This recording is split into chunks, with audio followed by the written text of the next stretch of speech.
Assalamu alaikum, dear students. Today, our topic is the Tempest, first class, 9th subject General English. जो कि जो the Tempest है, ये William Shakespeare की last play है. एक ब्यूटीफुल प्ले है, एक ब्यूटीफुल स्टोरी है जिसमें wisdom end of thought and themes of repentance and reconciliation को डिस्क्राइब किया है, एक्सप्लेन किया गया है. देयर इज अ स्टॉर्म, इसमें एक तूफान आता है, एक शिप टकरा जाता है. एक ब्यूटीफुल लव स्टोरी है मरिंडा और फर्डिनेंड की. क्योंकि इसमें जो कैरेक्टर्स हैं, फिलहाल जो ये पहला लेक्चर है इसका, तो इसमें जो कैरेक्टर्स आते हैं तो इनमें प्रॉस्परो है. प्रॉस्परो एक वाइज ओल्ड मैन होता है जो एक लोनली आइलैंड पे अपनी बेटी के साथ और अपने सर्वेंट के साथ रहता है. इसके बाद जो बेटी है प्रॉस्परो की, उसका नाम है मरिंडा. मरिंडा एक ब्यूटीफुल यंग डॉटर होती है प्रॉस्परो की. इसके बाद है कैलिबान. कैलिबान एक अजीब सूरत का शख्स होता है. ये प्रॉस्परो का सर्वेंट होता है, looking more like a fish than a man. तो और एक सर्वेंट होता है एरियल, जो प्रॉस्परो को इस आइलैंड पे मिलता है. तो एरियल जो होता है, इसको एक जादूगरनी ने कैद किया था एक दरख्त के अंदर, और इसे आजाद करने से पहले वो इस दुनिया से चल बसी. तो वो जो जादूगरनी है जिसने एरियल को कैद किया था, उसका नाम था साइकोरेक्स. तो जो अगली कैलिबान है, जो प्रॉस्परो का ये सर्वेंट था, वो इसका बेटा था. तो इस तरह कहानी जो है वो स्टार्ट हो रही है.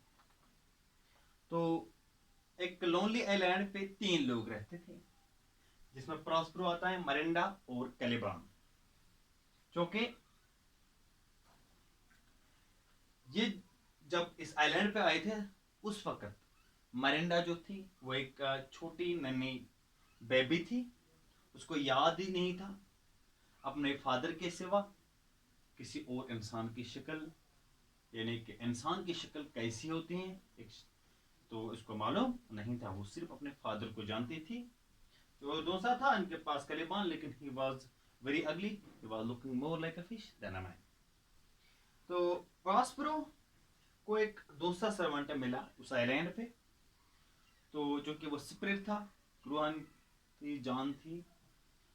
तो प्रॉस्परो की कमांड पे, उसकी मैजिक से वो काम कर रहा था. जो कि साइकोरेक्स ने इसको कैद किया था एक दरख्त के अंदर. तो प्रॉस्परो ने इसे आजाद किया उससे. तो इस तरह एरियल जो है ये प्रॉस्परो का एक सर्वेंट बन गया. और प्रॉस्परो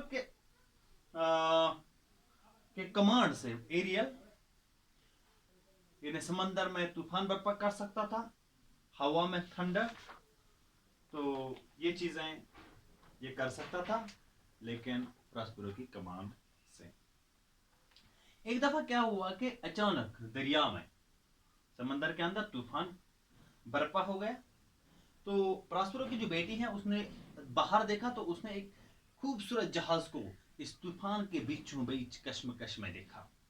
तो उसके मुंह से इस तरह के अल्फाज निकल आए, जैसे मैं कहूँगा words of sympathy. O father, she said, if you have by your power raised this tempest. यानी अपने फादर से, अपने बाप से मुखातिब होकर वो कहती हैं कि अगर आपने अपने ताकत के बलबूते पर इस तूफान को समंदर के अंदर बर्पा किया है, please put an end to it. तो मेहरबानी करके इसको खत्म कीजिए, इसको खत्म कीजिए. क्योंकि वो सैलानी, जो डूबने वाले सैलानी इसके अंदर है, उनकी जो चीखें हैं, उनकी जो आवाज है, वो उस मरिंडा के दिल को छू रही थे. तो उसने कहा कि डोंट बी अफ्रेड, आप डरो मत, किसी की जान नहीं जाएगी.